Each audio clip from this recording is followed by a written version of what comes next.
Alrighty guys, today we're going to do something pretty interesting. We're going to go back through some cards that I sold in 2016, 2017 when I purchased my house for ridiculously cheap prices in an effort to make myself feel better about the fact that I sold these cards so damn cheap. And there's one card in particular here, it's a very close card to my heart that I regret selling, that actually recently sold for a shitload of money, at least in my book. So I want to talk about it to help vent on this one card in particular. Now, the reason why this is a front of mind and I thought about doing a video on it is because one of my fellow Aussie content creators, Matt's Card Shop, as you're seeing on screen right now, put out a story or reel on Instagram showing a card. I think it was the Deshaun Watson rookie card that he purchased for like $300. It's a BGS 9.5. I think he talks about the fact that it got up to worth around 10 times that, and he didn't sell it. Now, obviously, that's a different situation there because he could have sold something for a lot more and didn't. But that sort of triggered and opened the floodgates for all these memories of cards that I sold for way too cheap before the boom happened that could have really helped my family right now if I still went ahead and held these things. In particular, if I still held them, you know, during the boom of 2021, 2022, 2023, etc. So I want to hear your thoughts down below as we go through these and let me know, you know, what your thoughts are. Now, the first one is this Larry Bird over here from Lux. I want to say it's probably from 15, 16, maybe even 16, 17.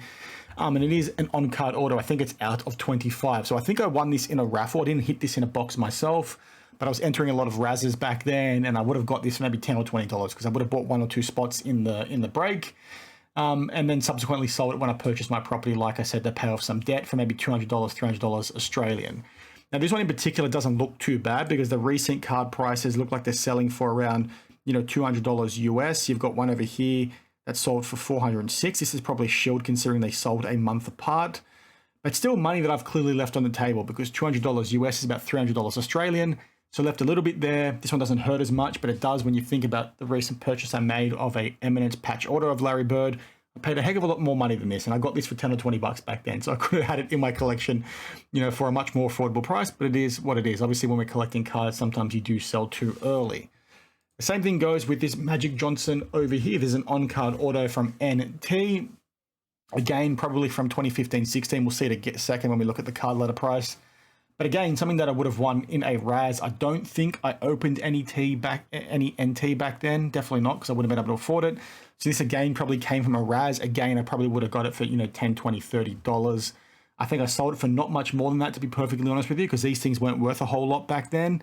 But you can see here now it's recently selling for around $300 US. You can see it's from 2016-17 NT. So again, left a lot of money on the table. Costs about $450 Australian now.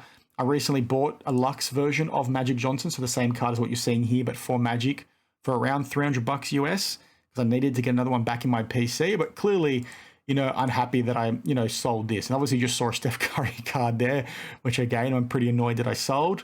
But it is what it is. Now, this is a card that I hit in a break myself. So I busted a lot of Select 2015-16 back in the day. I've talked about that before. It's my favorite set of all time. I think it has fundamentally the best inserts and the best looking cards ever produced by Select. And it's one of those ones that was so cheap. I want to say you could get a box of this for like maybe $200 or $300 Australian. And if I recall, you're guaranteed to get 2 autos in every box. And I got burned a couple of times and got no autos. But it was one of those ones that was just filled with some pretty awesome cards, including the last card that I'm about to show you. And I don't recall, you know, what I would have sold this for, maybe like $200 or $300 Australian back then. It's obviously selling for a lot more now. You've got a graded copy over here in a BGS 9.5 sold for 2 years ago for $700 US. Obviously, there hasn't been one, at least on Card Letters listing, for quite some time. But still a lot more money than what I would have sold it for. So again, it sucks, but you know what, it is what it is. And at the time, I was very much into breaking. I was trying to make my money back because I've got a very addictive personality, as I've talked about before. So I was clearly buying and spending too much. And then when we purchased my house, needed to recover that money, needed to pay off credit card debt, and selling these few cards obviously helped me do that. There's a few other things in here that I haven't bothered going ahead and grabbing the prices for. It was most notably this Giannis rookie card, a purple pulsar. I think it was out of 99. I think I sold that for like 20 bucks. And I think at the peak after the Bucks won their championship, this thing was probably worth around 3 or 4 grand Australian. So I left a lot of money on the table. I think to the same guy that I sold this for, I sold maybe 5 or 6 of the base rookies from Giannis as well for like $2 each. So again, throwing money away. But you know what? Nobody wanted Giannis back then, apart from the person that I was selling these to, because everyone was going crazy for Victor Oladipo and the like. So Again, you can't begrudge me because cards weren't worth shit back then, at least for the most part. So, it is what it is, but obviously pretty disappointing to see them sold. None more so than this card you're about to see. I definitely got this in a Raz. I didn't hit this in a break myself. I think I got this, it was maybe 10 spots, like $25 each. I think I bought 2 spots. So I got this for $50 Australian. And from what I saw, these things are selling for like $1,000 USD, $2,000 USD. Maybe I'm wrong on that. But again, it's a sticker auto, but it's a LeBron auto. And again, it's a, high school, I believe, card, so not the thing that people are super interested in, but what, I thought was pretty cool. And back then, I was actively trying to chase this stuff because these things weren't selling for a whole lot.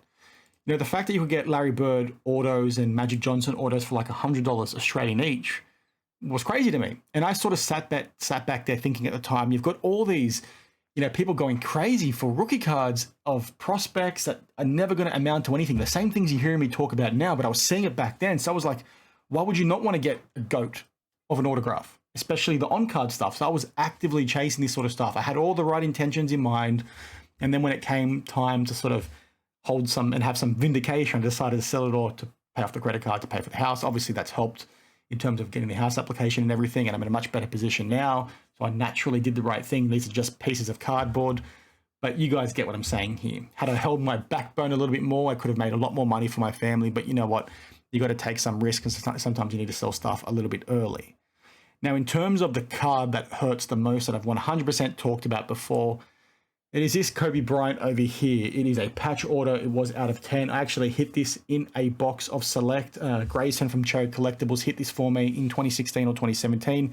I don't remember the exact date. I can go back and find it later if I want to.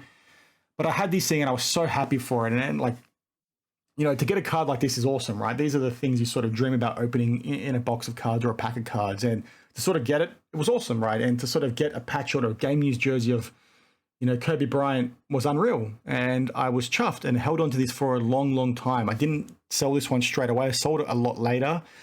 And when I tell you the price, what I sold it for, you guys are probably going to choke because I sold it for around $700 Australian, which might sound like way too cheap because it clearly was. But what you guys need to remember is that this was selling for more than the green out of 5 back then. I think the green had sold for like $500 Australian at the time, and this sold for, $700. So I did well for the time, right? I sold it for a lot more than what it was actually worth back then, but clearly it's worth a lot more right now. And when I show you what it sold for about a month ago, I want to, throw my head against the wall because it sold for freaking $9,000. This is my card. This is my card that sold for $9,000 US. And I obviously missed this when it got listed on Fanatics Weekly, which I'm disappointed about because I would have loved to have bid on it. But this is, I can't afford this. This is probably 20 times what I can afford to pay for a card. But really, sad to sort of see it out there because it's in my face. It's like saying, hey, I'm still out there. You missed me. You sold me. You could have had this $9,000 for your family. And that equates to around $14,000 Australian. This could have paid for a holiday for my family if I still bloody owned it. And if I still owned it during the pandemic, I could have sold it for maybe 20 or 30 grand. So yeah, do you guys have any stories like this? Because obviously it's a bit of fun now. We can laugh about it. It's sort of out of sight, out of mind. You got to focus on the right things at the right time. You can't predict the future, but to sort of see yourself for $9,000, it bloody hurts. Because like I said, I love this freaking thing. Technically I probably didn't need to sell it, but you know what? At the time I wanted to make the money, I wanted to pay off the debt and just get that clear out of sight because then I could, focus on the family. My wife wasn't working at the time. She was in between jobs. So I sort of had to do the things that you need to do, right? And obviously this was almost 10 years ago, so it's a lifetime ago now, but yeah, it sucks. So anyway, let me know your thoughts down below. Have you guys done something similar? Have you sold, cards way too soon? I'm assuming you have because when you've been collecting as long as, I have, I'm 35, I've been collecting, since I was 5 years old. So there's naturally things that you own that you throw away, that you should have kept, that you sold too soon, that you traded for cheap, blah, blah, blah, blah, blah. This stuff happens, right? Just the nature of the game. That one hurts. So anyway, share your story down below. Let me know your thoughts. Help me feel a little bit better about the whole situation. Go ahead and check out Matt's card shop and I'll see you in the next one. Cheers.